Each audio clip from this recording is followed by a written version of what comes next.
warahmatullahi wabarakatuh. Perkenalkan, nama saya Novia Prastiwi, NIM 860130093, Prodi S1 PGSD, Universitas Terbuka Medan. Di sini saya akan membuat tugas video untuk memenuhi tugas tutorial 1 mata kuliah Pancasila dengan tema pelajaran Sejarah Pancasila bagi generasi muda. Dan di sini saya memilih satu titik fokus, yaitu proses lahirnya Pancasila dengan Ibu Tutor Pembimbing Ibu Asef Fitriana Zakaria MPD.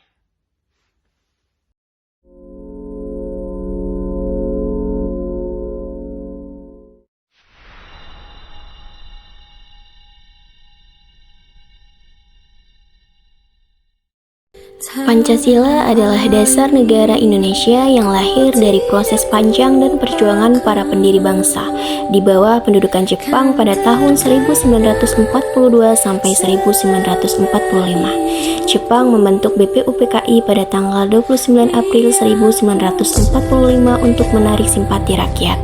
Pada sidang pertama BPUPKI tanggal 29 Mei hingga 1 Juni 1945, para tokoh bangsa berdebat tentang dasar negara. 3 tokoh utama yang menyampaikan gagasannya adalah Mr. Muhammad Yamin, Dr. Supomo, dan Insinyur Soekarno.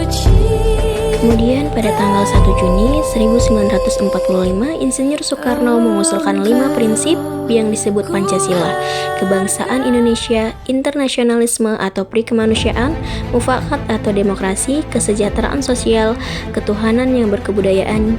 Dan pada tanggal 1 Juni 1945 lahirlah Pancasila dan dikenal sebagai Hari Lahir Pancasila.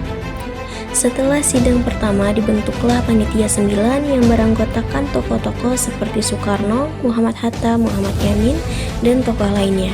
Pada tanggal 22 Juni 1945, panitia ini berhasil merumuskan Piagam Jakarta yang menjadi rumusan awal Pancasila dalam pembukaan Undang-Undang Dasar 1945.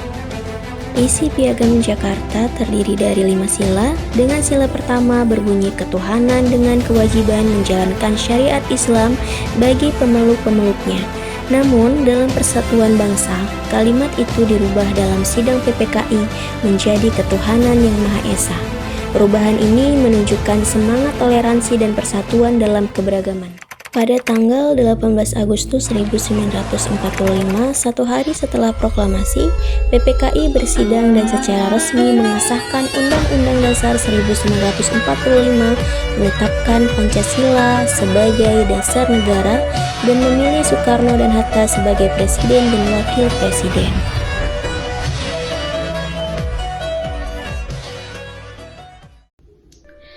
Nah, dari proses itu, nilai bermusyawarah, persatuan, toleransi, dan keadilan sangatlah menonjol. Para tokoh rela mengesampingkan perbedaan demi kepentingan bangsa. Nilai-nilai itu mencerminkan semangat Pancasila, bergotong royong, dan cinta tanah air. Dan bagi saya, proses lahirnya Pancasila mengajarkan bahwa pentingnya berdialog dalam perbedaan di era sekarang ini. Generasi muda sering sekali menghadapi pluralisasi di media sosial atau perbedaan pendapat dalam kampus. Nilai persatuan dan kerakyatan ini masih relevan. Untuk itu, kita bisa belajar mendengarkan satu sama lain seperti para pendiri bangsa dulu. Bayangkan jika mereka tidak berkompromi, mungkin Indonesia tidak akan bersatu. Maka dari itu, kita harus aktif berdiskusi, damai dalam menghargai keragaman, dan berkontribusi untuk keadilan sosial seperti melawan intoleransi dan mendukung kesetaraan gender. Maka dari itu, jadikanlah Pancasila sebagai panduan hidup kita. Sekian video dari saya akhiri. Wassalamualaikum warahmatullahi wabarakatuh. Semoga bermanfaat. Bye-bye.